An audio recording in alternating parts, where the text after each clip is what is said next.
নমস্কার বন্ধুরা, কেমন আছো সবাই? নতুন আরেকটি ভিডিও তোমাদের সকলকে জানাই স্বাগত। তো বন্ধুরা, সব সময় কিন্তু আমরা মেয়েরা কি চিন্তা করি বলো তো?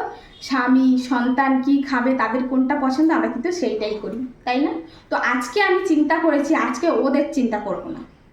আমি আজকে আমার পছন্দের একটা রান্না করব, সেটাই ওদেরকে খেতে হবে। তবে হ্যাঁ, এরা কোনোদিন কিন্তু ঝামেলা করে না, যেটাই দিই সেটাই খায়। তাই আজকে যে রেসিপিটা করব, এটা কিন্তু আমার খুব খুব পছন্দের রেসিপি, তাই তোমাদের সঙ্গেও শেয়ার করছি। আর কি সেই রেসিপি সেটা দেখাচ্ছি। তো আজকে করব বড়ি কচু আলুর ডিম দিয়ে ডালনা।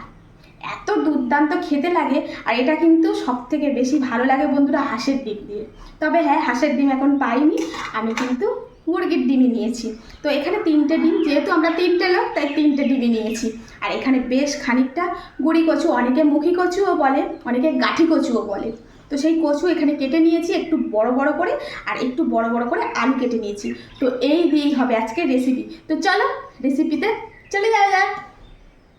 তো প্রথমেই গ্যাসটা জেলে একটা কড়াই বসিয়ে দিয়েছি, আর কড়াইটা কিন্তু হয়ে গেছে গরম। তো এখন কিন্তু কড়াইয়ে দিয়ে দেবো আমি একটু তেল। এখন দিয়ে দেবো অল্প করে একটু লবণ, আর দিয়ে দেবো সামান্য একটু হলুদের গুঁড়ো। তো এখন এর মধ্যে আমি কিন্তু এই ডিমগুলো ভেজে নেব একটু তেলের মধ্যে। আর ডিমগুলো না এই তেলের মধ্যে ভাজলে ডিমটা দেখতেও খুব সুন্দর লাগে, আর এই ডিমের কিন্তু একটা আলাদা ধরনের স্বাদ এসে যায়। তো ডিমগুলো বেশ লাল লাল করে ভেজে নিয়েছি, এখন কিন্তু ডিমগুলো একদম তুলে ফেলবো। তো এখন এই তেলের মধ্যে আমি কিন্তু সর্বপ্রথমে কচুটা দিয়ে দেব। তো কচুটা দিয়েছি, এখন কচুটা একটু ভেজে নেব। তো কচুটাও একটু ভাজা হয়ে এসছে, এখন এইবারে এর মধ্যে কেটে রাখা আলুগুলো দিয়ে দেব। তো তোমরা যদি আলু অনেকে খেতে চাও না, সেক্ষেত্রে শুধু গুঁড়ি কচু দিয়েও ভালো লাগে। তো এখন এইবারে এটাকে খুব ভালো করে ভাজা ভাজা করে নেবো আলু আর কচুটাকে। এই তো আলু আর কচুটা বেশ সুন্দর করে ভাজা হয়ে গেছে। এখন একটু এই যে একটু সাইড করে দেবো, মাঝখানে যে তেলটা আছে এক্সট্রা আর আমার তেল লাগবে না। এখন এর মধ্যে দিয়ে দেব এই যে গোটা গরম মশলা, এলাচ, লবঙ্গ, দারচিনি, আর দিয়ে দেব একটা তেজপাতা। তো তেজপাতাটাকে এখানে ছিঁড়ে দিয়ে দিলাম। তো এই তো ফোড়নটা দিয়ে আবার একটু কষিয়ে নিলাম। এখন কিন্তু এর মধ্যে দিয়ে দেব পেঁয়াজ আর কাঁচা লঙ্কা কুচি।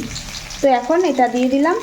তো এটা দেওয়ার পরে আবারও পেঁয়াজটাকে একটু এর সঙ্গে লাল লাল করে ভেজে নেব।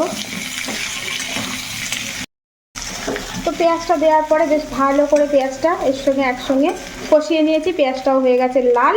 এখন এই পর্যায়ে কিন্তু দিয়ে দেব একটা টমেটো। তো এই টমেটোটাও দেওয়ার পরে আবার একটু নেড়ে চেড়ে নেব।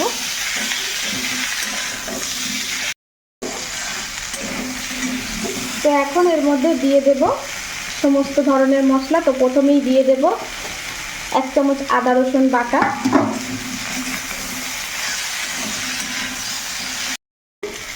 তো এখন দিয়ে দেব স্বাদ মতন লবণ,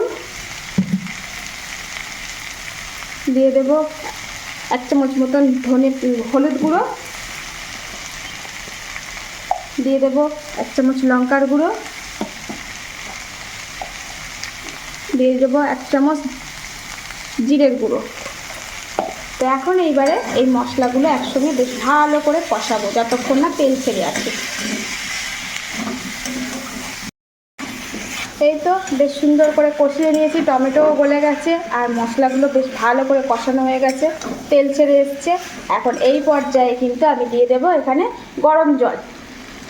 তো তোমরা কিন্তু এখানে গরম জলটা দেবে, যে কোনো কচু টচু রান্না করলে না একটু গরম জল ব্যবহার করলে এটা বেশ সুন্দর গলেও যায়, আর সাথে যদি কোনো রকম গলা কিটানোর ব্যাপার থাকে সেটাও কিন্তু হয় না। এই তো দিয়ে দিলাম। এখন কিন্তু এই আলু আর কচুটা সিদ্ধ হওয়ার জন্য অপেক্ষা করব।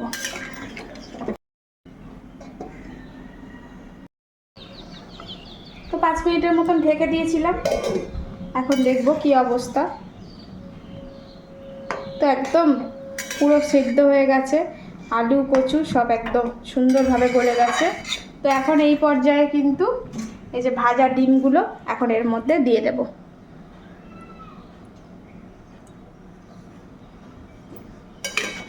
তো এই ডিমটা দিয়ে আবারও একটু ফুটিয়ে নেব। এইবারে তোমরা কে কেমন ঝোল রাখতে চাচ্ছ, গামাকা গামাকা রাখতে চাচ্ছ, মানে ঝোলটা কম, ঠিক আছে, তো সেই রকমভাবেই এটাকে একদম ফুটিয়ে নেবে।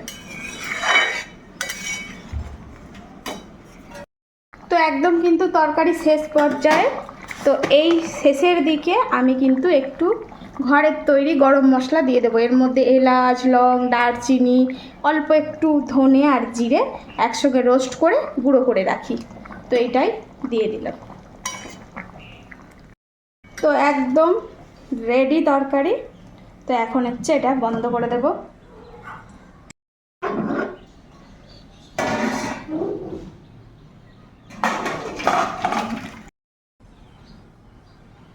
এই তো একদম গুঁড়ি কচু আলু দিয়ে ডিমের ডালনা রেডি। তো বন্ধুরা কেমন হয়েছে অবশ্যই কমেন্টে করে জানাবে, আর ভালো লাগলে অবশ্যই একটা করে লাভ লাইক শেয়ার করবে। আর যারা আমার এই পেজ থেকে দেখছো বা ইউটিউব চ্যানেল থেকে দেখছো, প্লিজ এই চ্যানেলটিকে ফলো বা সাবস্ক্রাইব করে আমার পাশে থাকো। তো আজকের মতো রাশি দেখা হচ্ছে আবার নতুন কোনো রেসিপি নিয়ে। তো এখনকার মতন টাটা।